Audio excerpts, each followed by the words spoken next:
The Silent Colony. The morning sun of Kepler 442c painted Haven's Rest in golden hues as Dr. Sarah Chen stood on the observation deck of the administrative complex.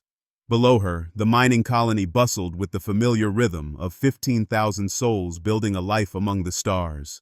Children played in the recreational zones while their parents worked the deep mines that had brought humanity to this distant world. The rare element deposits here would power Earth's expansion for generations. Sarah adjusted her worn tablet, reviewing the daily reports. Production was up 12% from last quarter. The hydroponics farms were exceeding expectations. 3 babies had been born this week. Life was good on Haven's Rest, perhaps too good for a colony at the edge of known space. Marcus Iron Rodriguez emerged from the mining elevator, his weathered face streaked with the blue dust that marked the deep tunnels. He had earned his nickname not from his demeanor, but from his ability to find iron deposits where geological surveys said none existed.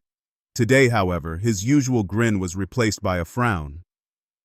"Sarah, we need to talk," he said, approaching the observation deck. The new drilling team found something odd in Sector 7. Sarah turned from the window, her dark hair catching the morning light. Odd how? Not minerals, structures, artificial ones but not human. Marcus pulled out a grimy scanner, its screen displaying geometric patterns that definitely weren't natural formations. They're deep, maybe 10,000 years old, completely inert but definitely manufactured. Before Sarah could respond, Zahra al-Rashid's voice crackled through the comm system from the communications center. "All senior staff to the comm center immediately. We have visitors." The urgency in Zahra's voice sent ice through Sarah's veins.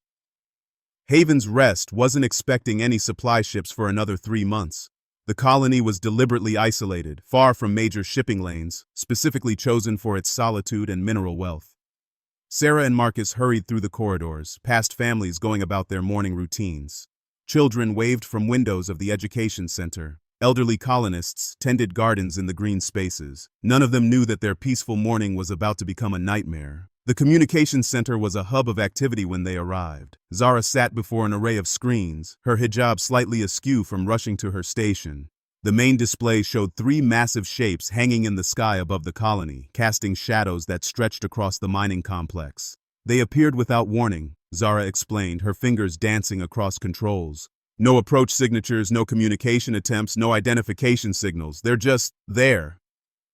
The ships were unlike anything in human databases. Sleek and organic in design, they seemed to pulse with internal light. Each vessel was easily 5 times larger than the colony's largest transport ship.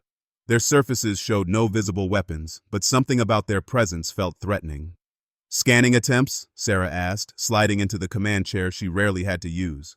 "Blocked. They're using some kind of dampening field." "But Sarah," Zahra's voice dropped to a whisper, "they're scanning us. Deep scans, everything. Our population, our defenses, our technology level, even our biological signatures." Marcus leaned over the sensor array. "How long have they been up there?" 17 minutes. But here's the strange part. They're not trying to communicate. Most first contact protocols involve some attempt at dialogue. These ships are just studying us. Sarah felt a chill that had nothing to do with the morning air. In her years as a military strategist before joining the colonial program, she had learned to trust her instincts. Every fiber of her being screamed that these visitors weren't here for peaceful purposes. "Get me colony-wide communication," she ordered. "All channels." Zahra nodded, opening the emergency broadcast system. Sarah took a deep breath, knowing that her next words might be the most important of her life. "Citizens of Haven's Rest, this is Administrator Chen. We have unidentified vessels in our airspace. As a precautionary measure, I'm implementing Security Protocol 7. Please proceed to designated safe areas and await further instructions. This is not a drill." Across the colony, alarm klaxons began to sound. Families gathered children and moved toward the reinforced underground sections originally built for severe weather events. The mining crews in the deep tunnels were already in the safest place on the planet. The response came 30 minutes later, without warning or negotiation. Beams of pure energy lanced down from the alien ships, striking the power generation facility, the communications array, and the main administrative complex. The precision was surgical, devastating, and terrifying. Sarah watched from the emergency bunker as her peaceful colony erupted in flames. The hospital, the school, the residential sectors, all reduced to smoking ruins in a matter of minutes. The attackers weren't trying to capture or negotiate. They were erasing human presence from their world. "Casualty reports," she whispered, her voice barely audible over the rumbling destruction above. Zara's hands shook as she worked the emergency systems. 8,000 confirmed dead, maybe more. The residential sectors took direct hits. The mining complex and underground areas are intact. But Sarah, they're not stopping. Through the periscope system, they watched as the alien ships deployed smaller craft that began methodically destroying every surface structure. Gardens, workshops, solar arrays, communication dishes, everything that marked human presence was being systematically eliminated. Marcus gripped the emergency rifle they had pulled from storage. "What do they want?" Sarah stared at the destruction, her mind racing through possibilities. "Our planet. They want us gone so they can take whatever's down here. The mineral deposits, maybe those structures you found." "So what do we do?" Zara asked, tears streaming down her face as she watched their home burn. Sarah stood, her spine straightening with military bearing she hadn't used in years. "We survive, we adapt, and we make them regret ever coming here." The emergency bunker housed nearly 7,000 survivors, packed into spaces designed for half that number. But they were alive and they were angry. Among them were miners who knew every tunnel on the planet, engineers who could build weapons from industrial equipment, and a former military strategist who had never lost a defensive campaign. As the alien ships continued their destruction above, Sarah began planning humanity's response. They had underestimated humans before, thinking them primitive and defenseless. It was a mistake that would cost them dearly. The deep mines would become their fortress. The industrial equipment would become their weapons. And the peaceful colonists who had come to Haven's Rest seeking a quiet life among the stars would become something their attackers never expected. They would become humanity's vengeance. The Underground War. 3 months after the attack, Commander Vex Thari of the Hegemony 4th Expansion Fleet stood in the command center of his flagship, staring at tactical displays that made no sense. His 3-meter frame, covered in the ceremonial scales of his people, betrayed none of the frustration building within him. The conquest of the primitive human colony should have been complete within days, not evolving into a grinding nightmare that had lasted seasons. "Report," he commanded, his translator rendering his clicks and hisses into galactic standard. Sub-Commander Thealix approached, her own scales dulled with exhaustion. 18 more collector units destroyed in the night raids. The humans are using some form of explosive devices that our scanners cannot detect until detonation. They appear to be constructed from mining equipment. Vex Thari's crest flared with annoyance. "How many surface teams have we lost?" 437, including the science teams that were studying the ancient structures. The humans seem to know every tunnel system on this world. They appear from nowhere, strike with devastating effectiveness, then vanish before our forces can respond. Through the viewport, Vex Thari could see the planet's surface. What should have been a clean mining operation had become a war zone. Their heavy equipment lay in twisted wreckage throughout the mining areas. 3 attempted ground bases had been overrun in the first month, their personnel killed by weapons that seemed to be improvised from industrial tools. The humans were supposed to be a primitive species. Their colony had shown no military installations, no advanced defensive systems, no indication of sophisticated warfare capabilities.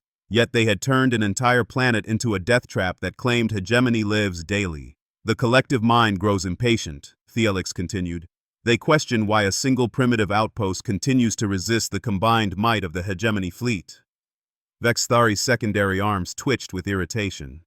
The collective mind, their hive species allies, had never understood individual warfare. They could not comprehend how separated beings could coordinate so effectively without a shared consciousness. But Vex Thari was beginning to understand something his allies could not. These humans fought not as individuals, but as a family defending their home. Deep beneath the planet's surface, Dr. Sarah Chen, now bearing the improvised rank of general, stood in what had once been a mining equipment storage facility. Around her, the survivors of Haven's Rest had created something that would have impressed military architects across the galaxy. The vast tunnel network had been converted into an underground city complete with workshops, medical facilities, and defensive positions. Professor David Kim, the colony's former agricultural specialist, approached with a device that looked like it had been assembled from spare parts, which it had been. "The new design is ready for field testing," he said, his once gentle demeanor hardened by months of warfare. "We've modified the mining charges to create directed explosions. Combined with the tunnel bore guidance systems, we can essentially create smart artillery from construction equipment." Sarah nodded, studying the tactical maps spread across improvised tables. Red marks indicated alien positions. Blue showed their own forces, scattered throughout hundreds of kilometers of tunnels. Green marked supply caches and workshop areas where colonists had learned to become weapon manufacturers. Marcus emerged from a side tunnel, his mining crew behind him. They wore armor fashioned from mining exoskeletons and carried weapons that would have baffled military engineers on Earth. Plasma cutters had been modified into directed energy weapons. Industrial explosives had been crafted into smart mines. Construction mechs had been converted into mobile weapons platforms. Sector 12 is clear, Marcus reported. Their ground team never knew what hit them. But Sarah, we need to talk about the bigger picture. My people are picking up increased communication traffic from orbit. Something's changing up there. Sarah had been expecting this moment. 3 months of successful resistance had to have consequences beyond the immediate tactical situation. Earth had to have heard something by now, and the aliens would eventually call for reinforcements rather than accept continued losses to primitive humans. Zara appeared from the communications center they had built in the deepest part of the tunnel system. Her equipment was a mixture of salvaged alien technology and human ingenuity that somehow managed to penetrate the enemy's jamming systems. Sarah, I'm picking up massive energy signatures approaching from deep space, multiple ships, much larger than the original attack force. Her voice carried new tension. But there's something else. I've been monitoring the aliens' communications. They're calling us something in their language that translates roughly to tunnel demons or underground devils.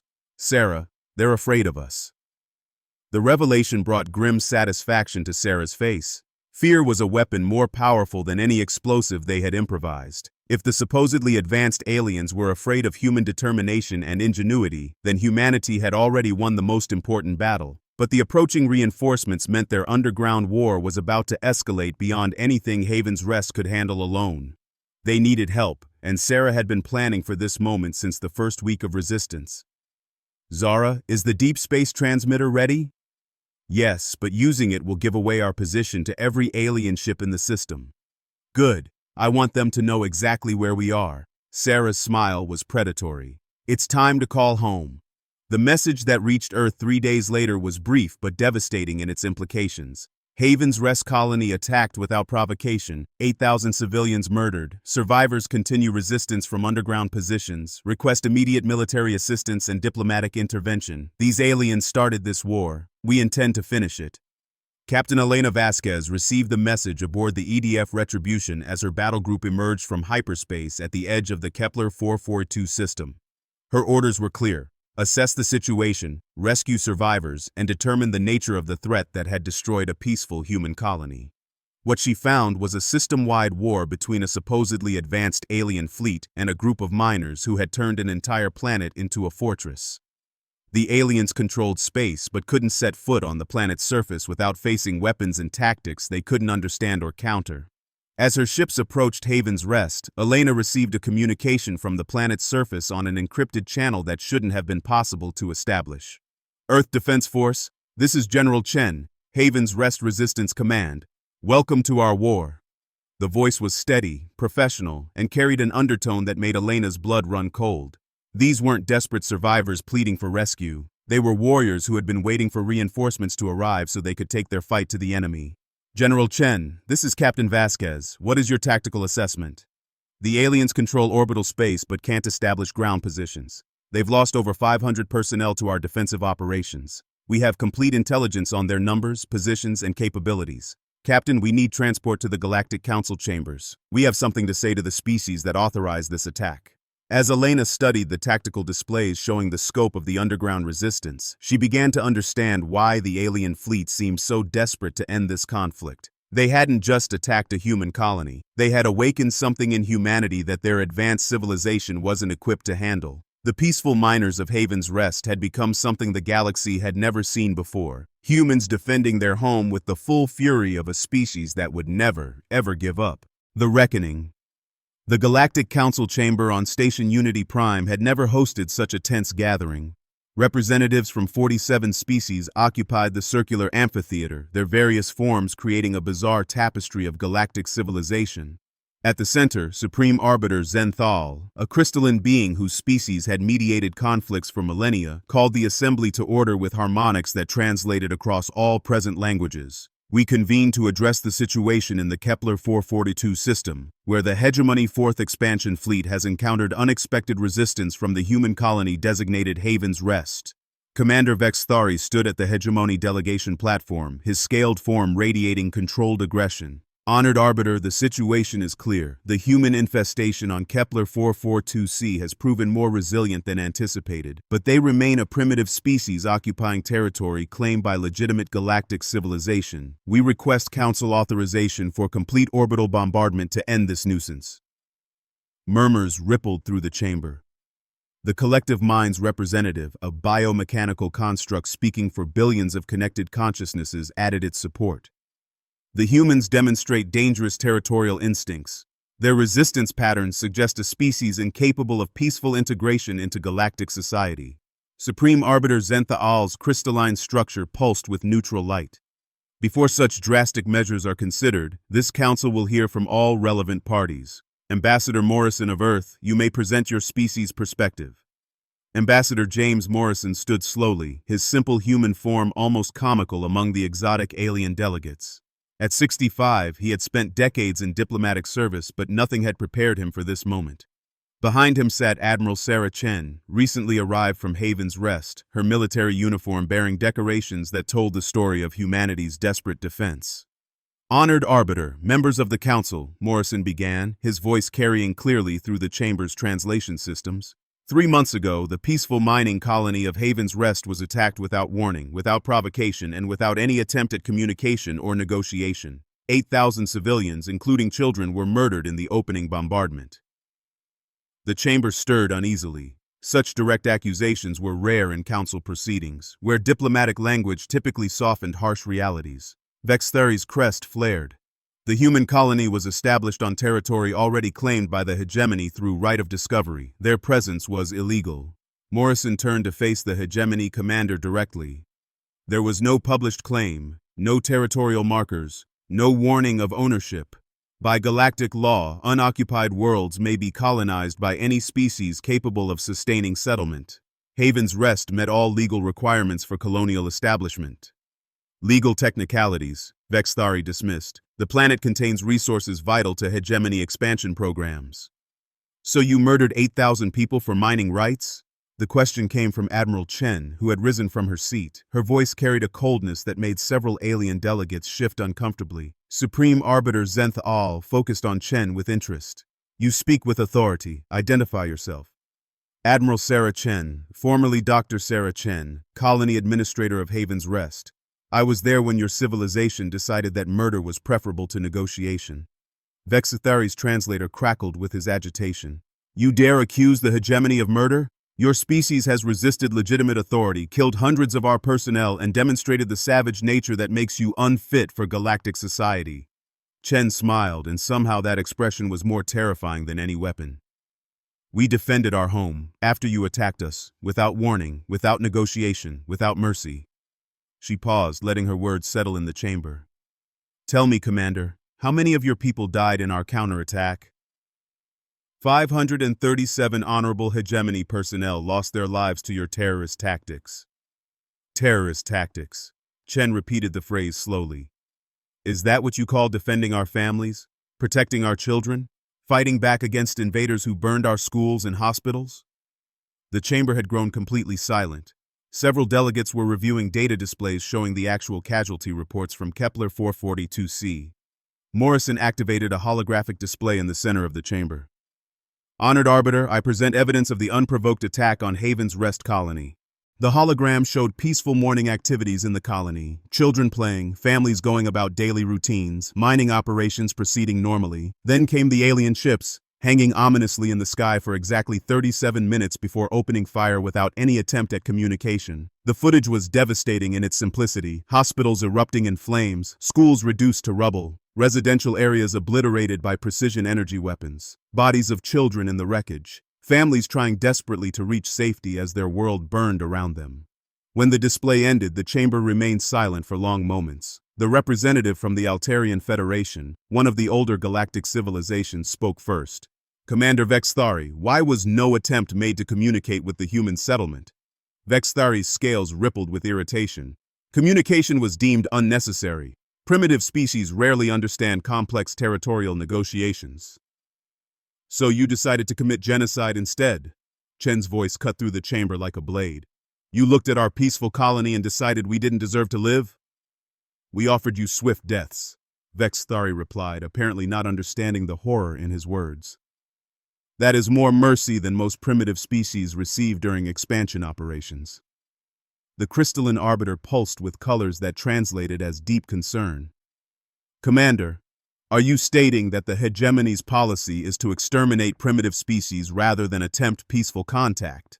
Before Vexthari could answer, Chen activated her own display. This is what the hegemony calls primitive response to their mercy. The new hologram showed the underground war that had followed the initial attack. Improvised weapons systems created from mining equipment, tunnel networks converted into fortress systems, construction mechs transformed into mobile weapon platforms. Most shocking of all, the tactical displays showing how thoroughly the human resistance had outmaneuvered supposedly advanced alien forces. Your primitive humans, Chen said, her voice dripping with sarcasm, took mining equipment and turned an entire planet into a weapon. They created smart explosives from construction charges, directed energy weapons from industrial tools, and tactical communication networks from spare parts. In 3 months, using nothing but salvaged materials and determination, they neutralized an entire invasion fleet. The collective mind's representative buzzed with confused harmonics. This level of adaptation should not be possible for individual consciousnesses operating without central coordination. Admiral Chen turned to address the construct directly. That's because you don't understand what you attacked. Haven's Rest wasn't just a colony to us. It was our home. The place where we raised our children, buried our dead, and built our future. You didn't attack a military installation or a strategic resource. You attacked our family. She walked to the center of the chamber, addressing all the delegates directly. Every species here has homes, places you return to, people you protect, memories you cherish. Imagine if strangers arrived one morning and decided you didn't deserve to exist anymore. Imagine watching your children burned alive because someone else wanted your land. What would you do?